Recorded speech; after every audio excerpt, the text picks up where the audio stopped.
दोस्तों, आपने NIC का नाम सुना है? अगर आपने नहीं भी सुना तो मैं आपको बता दूं कि आपका वास्ता हर रोज पड़ता है NIC से। जी हाँ, क्योंकि अगर आप ट्रांसपोर्ट सेक्टर से जुड़े हैं तो ट्रांसपोर्ट सेक्टर के तमाम वो सॉफ्टवेयर जो RC बनाने के लिए, लाइसेंस बनाने के लिए, चालान काटने के लिए तमाम जो सॉफ्टवेयर यूज होते हैं वो NIC नाम की संस्था ही बनाती है। और जो आप एम परिवहन ऐप पर वाहन पर अपने डॉक्यूमेंट्स वगैरह चेक करते हैं वो भी NIC की ही देन है। NIC ने जहां पर आप लोगों को कुछ सहूलियत भी प्रदान की है, लेकिन वहीं पर ढेरों नई समस्याएं भी खड़ी की है। ट्रांसपोर्ट टीवी को हर दिन देश के कोने कोने से अजीबोगरीब समस्याएं सुनने को मिलती हैं कि सॉफ्टवेयर में ये दिक्कत है, सॉफ्टवेयर में ये गलती है, जिसके चलते हमारी गाड़ियां खड़ी हैं, हमें हजारों रुपए के चालान हो गए हैं, लाखों रुपए का हमारा नुकसान हो गया, आप कुछ करिए। लेकिन आज की जो स्टोरी है वो हम सरकार के लिए बना रहे हैं, वो हम केंद्र सरकार के ट्रांसपोर्ट मंत्रालय और NIC का जो मंत्रालय है उनके लिए बना रहे हैं। आपकी समस्याएं उन तक पहुंचाने के लिए बना रहे हैं। आपकी तमाम समस्याएं जो आप हमें बताते हैं उसकी एक लिस्ट हमने बनाई है, जो आज की इस खास ग्राउंड रिपोर्ट में हम आपको भी दिखाएंगे और सरकार के नुमाइंदों को भी दिखाना चाहते हैं कि किस तरीके से जो आपने NIC नाम की संस्था तैयार की है लोगों की सहूलियत के लिए, वो किस तरीके से इस संस्था की जो वर्किंग है वो किस तरीके से प्रॉब्लम्स क्रिएट कर रही है इन सॉफ्टवेयर्स को यूज करने वालों के लिए। ये वीडियो बनाना इसलिए भी जरूरी था कि NIC के साथ जो हमारा एक्सपीरियंस रहा है ट्रांसपोर्ट टीवी का और आप लोगों का जो एक्सपीरियंस रहा है उससे लगता है कि ये संस्था गूंगी बहरी भी हो गई है। बार बार इनके अधिकारियों को फोन करने पर, इनको ट्वीट करने पर भी कोई जवाब नहीं आता है। तो आज का जो वीडियो हमने बनाया है ये भी एक कोशिश है इन लोगों के कान खोलने के लिए, आपकी समस्याएं इनके कान में डालने के लिए। तो आइए देखते हैं आज की खास ग्राउंड रिपोर्ट एक छोटे से कमर्शियल के बाद। दोस्तों, एक भी बीमा क्लेम आज तक हमारा रिजेक्ट नहीं हुआ है। 100% क्लेम सेटलमेंट का रिकॉर्ड है हमारा। इसीलिए मैं कहता हूं कि गाड़ी का बीमा सिर्फ और सिर्फ ट्रांसपोर्ट मॉल से 90-831 पर अभी अपनी गाड़ियों के नंबर व्हाट्सएप करें। ट्रांसपोर्ट टीवी पर आपका स्वागत है दोस्तों, मैं हूं मनिंदर सिंह और आप देख रहे हैं ग्राउंड रिपोर्ट। NIC यानी नेशनल इंफॉर्मेटिक्स सेंटर, ये एक जो संस्था है केंद्रीय संस्था है और ministry of electronics and information technology के अंतर्गत आती है। इस मिनिस्ट्री के जो मिनिस्टर हैं वो हैं श्री रविशंकर प्रसाद। आपको बता दें कि ना सिर्फ ट्रांसपोर्ट सेक्टर बल्कि जितने भी सरकारी अदारे हैं उनका जो भी कंप्यूटरीकरण होता है देसी भाषा में, या उनके जो सॉफ्टवेयर्स अगर हम टेक्निकल भाषा में बोलें वो NIC बनाती है या बनवाती है। उसकी जो उसका बनाना, उसको चलाना, उसकी जो मेंटेनेंस है उसकी जिम्मेवारी NIC की रहती है। ज़्यादातर आप सरकारी वेबसाइट देखेंगे तो नीचे लिखा भी रहता है इस संस्था का नाम।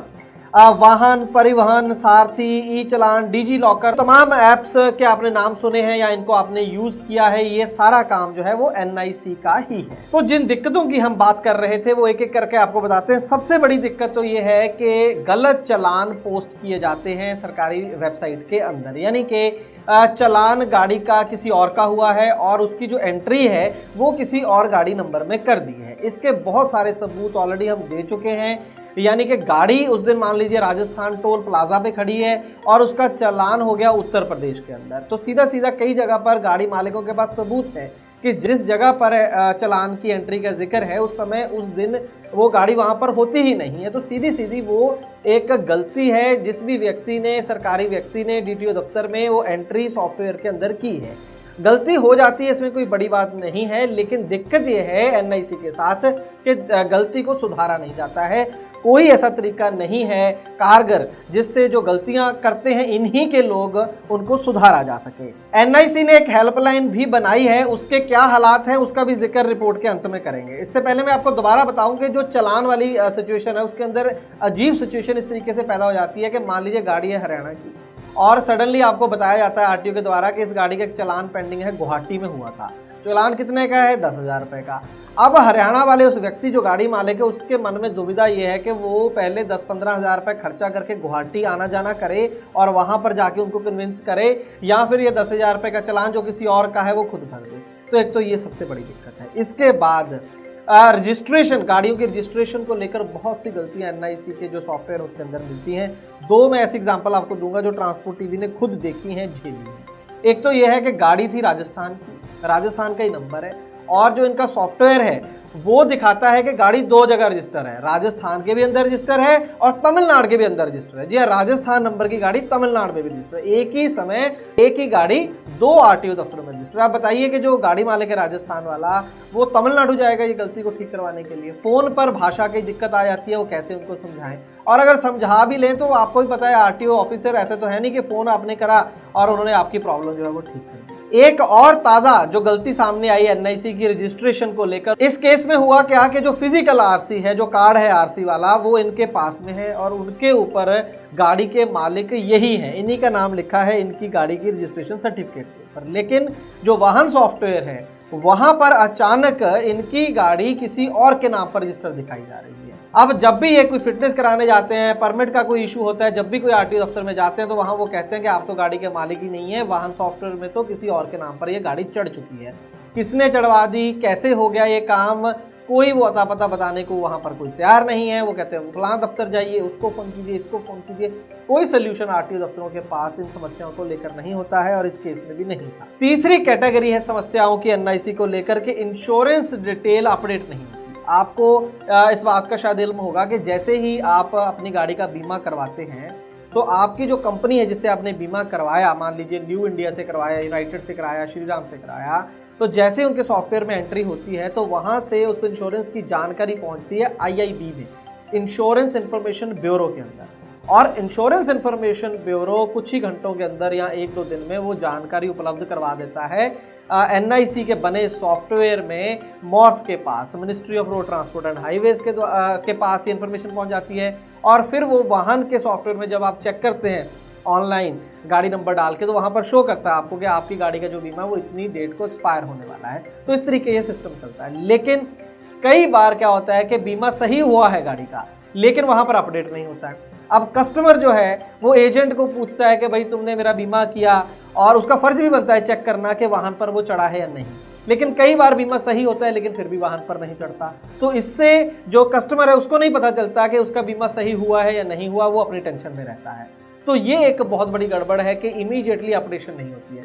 एक और मेरी नज़र में ये बात आई कि मान लीजिए पॉलिसी हो गई और वो वाहन पर अपडेट भी हो गई, लेकिन उसके बाद पॉलिसी के अंदर कोई गलती थी, कोई चेंजेस करवा ली गई, कोई एंडोर्समेंट करवा ली गई उसके अंदर, जैसे नाम गलत था या कुछ और उसमें कोई चेंज करवा दी, लेकिन वाहन पर वो चीज़ चेंज नहीं होती है। वो जो पहले हो गई, उसके बाद एंडोर्समेंट जो है वो अपडेट नहीं होती है। तो ये एक और बड़ी खामी एनआईसी के सॉफ्टवेयर में है। अगर एनआईसी वाले ये सुन रहे हैं तो ध्यान से लिस्ट बना ले जो मैं चीज़ें कह रहा हूँ। इसके बाद सबसे बड़ी दिक्कत जो लेटेस्ट आई है, खास करके लॉकडाउन या उसके बाद में आ रही है, वो ये है एनआईसी को लेकर के मिनिस्ट्री जो है या जो स्टेट गवर्नमेंट्स हैं वो ऐलान कर देती हैं कि लॉकडाउन के चलते हमने 2 महीने का, 4 महीने का जो टैक्स है फलां गाड़ी का माफ़ कर दिया है। अब बंदा खुश हो जाता है, गाड़ी मालिक खुश हो जाता है कि हाँ जी चलो मेरा तो टैक्स माफ हो गया। लेकिन जब वो आरटीओ ऑफिस जाता है किसी काम से तो उसको बोला जाता है कि आपका तो टैक्स पेंडिंग है जी, आपको तो जुर्माना पड़ रहा है, आपको तो ब्याज पड़ रहा है। वो कहता है नहीं जी वो तो अनाउंसमेंट हो चुकी है। तो वो कहते हैं कि हाँ ठीक है हमें पता है अनाउंसमेंट हो चुकी है, लेकिन सॉफ्टवेयर जो एनआईसी का है हमारे पास उसमें अभी तक चेंजेस नहीं हुई है, उसमें अभी 15 दिन लगेंगे, उसमें अभी 2 महीने लगेंगे। तो बताइए उसकी ऐसी जो राहत है उसका मिला ना मिला एक जैसा हो जाता है, क्या फायदा हुआ उस राहत का। इसके अलावा 2 और एग्जांपल मैं आपको इसी चीज़ की देता हूं। एक ये है कि हाल ही में एक और नोटिफिकेशन जारी हुई कि जो है ऑनलाइन डॉक्यूमेंट्स ही चेक करेंगे एनफोर्समेंट के अधिकारी, फिजिकल कॉपीज नहीं मांगेंगे, आरसी, इंश्योरेंस, परमिट, तमाम चीज़ों की ऑनलाइन चेक करेंगे। अब उसके अंदर भी कई जगह हमारी बात हुई आरटीओ स्टाफ के साथ कि आप फिजिकल कॉपीज क्यों मांग रहे हैं, तो उनका कहना है कि अभी हमारे सॉफ्टवेयर में चेंजेस नहीं हुई हैं, तो हमें फिजिकल डॉक्यूमेंट देखने पड़ते हैं और अगर हमें साथ भी ले जाने पड़ते हैं, क्योंकि उस नोटिफिकेशन के अंदर ये भी है कि आपका जो फिजिकल डॉक्यूमेंट है उसको साथ नहीं ले जा सकते हैं। अब आरटीओ अधिकारी या पुलिस वाले ऑनलाइन उसको ब्लैक लिस्ट करेंगे। लेकिन अनाउंसमेंट हो गई है लेकिन एनआईसी का सॉफ्टवेयर रेडी नहीं है।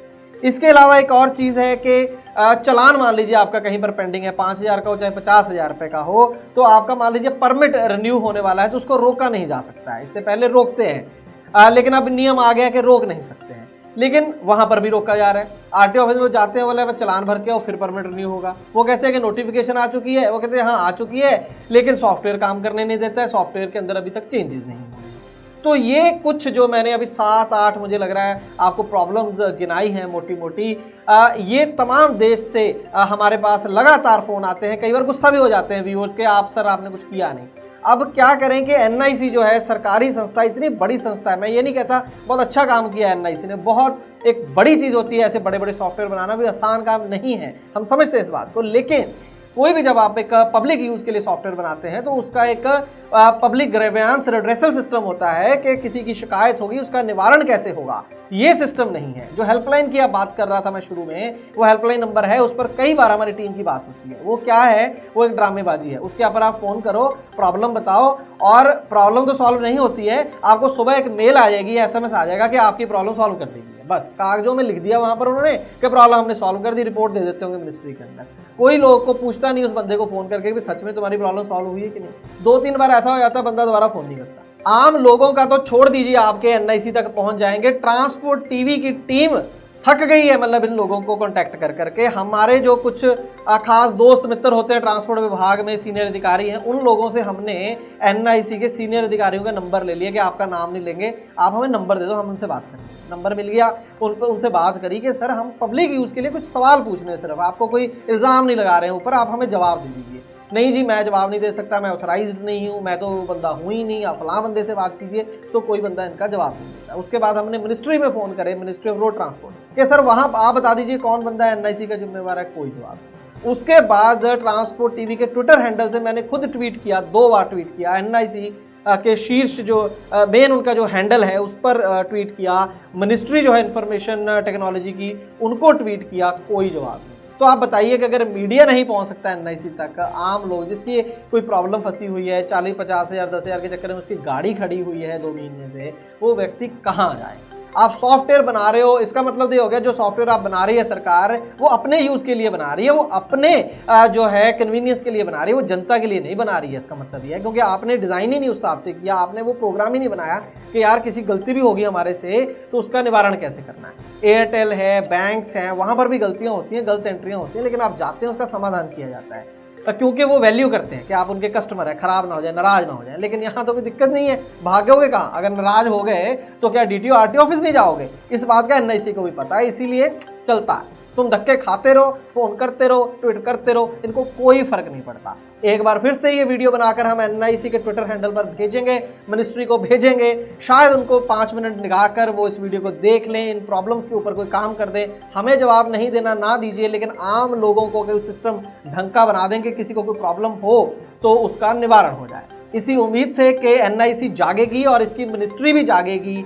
अगर आपको ट्रांसपोर्ट टीवी का काम अच्छा लगता है तो अपने इस चैनल को YouTube पर जरूर सब्सक्राइब करें, बेल आइकन भी जरूर दबाएं। ट्रांसपोर्ट टीवी देखने के लिए बहुत बहुत शुक्रिया। दोस्तों, अगर आपकी गाड़ी का बीमा खत्म हो चुका है और नए बीमे के लिए इंस्पेक्शन की जरूरत है तो ट्रांसपोर्ट मॉल को संपर्क करें। खर्चा तो कम होगा ही, देश के किसी भी कोने में आपकी गाड़ी हो, हमारा सर्वेयर वहां पर पहुंच जाएगा। इसीलिए मैं कहता हूं कि गाड़ी का बीमा सिर्फ और सिर्फ ट्रांसपोर्ट मॉल के प्लेटफॉर्म से 90-831 90-831 पर अभी अपनी गाड़ियों के नंबर व्हाट्सएप करें।